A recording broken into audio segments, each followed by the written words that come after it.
आज महाशिवरात्रीच्या निमित्ताने मोठ्या प्रमाणात सर्वच शिवमंदिरांमध्ये भाविकांची गर्दी झालेली आहे. पण नक्की महाशिवरात्रीचं महत्व काय आहे? महाशिवरात्रीच्या दिवशी महादेवाच्या दर्शनासाठी भक्तांची रीघ का लागलेली असते, या संदर्भात आपण जाणून घेऊया दिलीप महाराज यांच्याकडनं.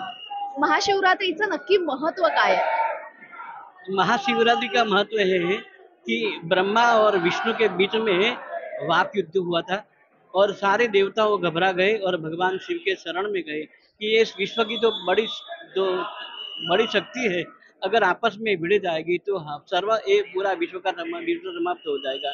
तो भगवान भोलेनाथ ने देवताओं को आश्वासन दिया और दोनों के बीच में युद्ध रोकने के लिए भगवान शिव एक अग्नि स्तंभ के रूप में प्रकट हो गए और ये भगवान उसी दिन भगवान ने युद्ध को रोक दिया है। मैं शॉर्टकट में कहता हूँ कथा कि ये भगवान भोलेनाथ ने अग्निलिंग में उत्पन्न हुए और दोनों को शांत किया कि ये तीसरी शक्ति हमारे बीच में जो आई है, ये शक्ति कौन है। बाद में भगवान ने दर्शन दिया, दोनों को आश्वासन दिया और बाद में अपनी अपनी प्रमाद जो मोह था, वो मोह भगवान भोलेनाथ ने दूर कर दिया। तो इसी दिन भगवान ने आदेश दिया, आज से मेरी प्रतिमा की पूजा नहीं, आज से मेरी लिंग पूजा होगी। तो ये पूरा ब्रह्मांड है भगवान का लिंग स्वरूप है। हम पुल्लिंग स्त्रीलिंग नपुंसकलिंग जो बात करते हैं, तो भगवान का चिन्ह ये कण कण में भगवान सर्वत्र व्यापक है और भगवान ब्रह्मा जी ने और नारायण ने मिलकर सारे भक्तजन ने भगवान भोलेनाथ की पूजा किया। ये पूजा का आज भगवान जो पंचवक्त्र पूजा हमारे मंदिर में होती है और प्रातः काल को भगवान की प्रातः पूजा होती है, मध्याह्न पूजा होती है, शाम पूजा होती है और रात्रि को निश्चित काल में भगवान की महापूजा होती है।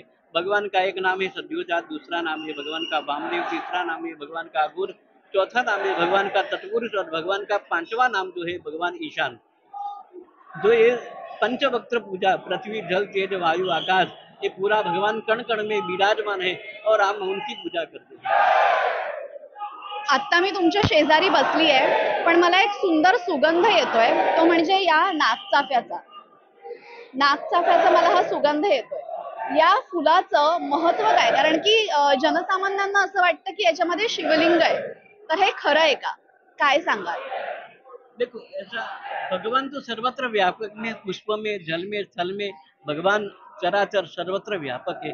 भगवान कहाँ नहीं है वो बताइए मुझे।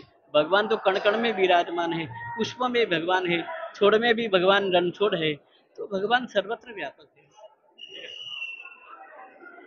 तर परमेश्वर हा सगळीकडेच आहे. परमेश्वर हा फुलात आहे, जलात आहे, स्थळात आहे, काष्ठी पाषाणी पाषाणी परमेश्वर आहे.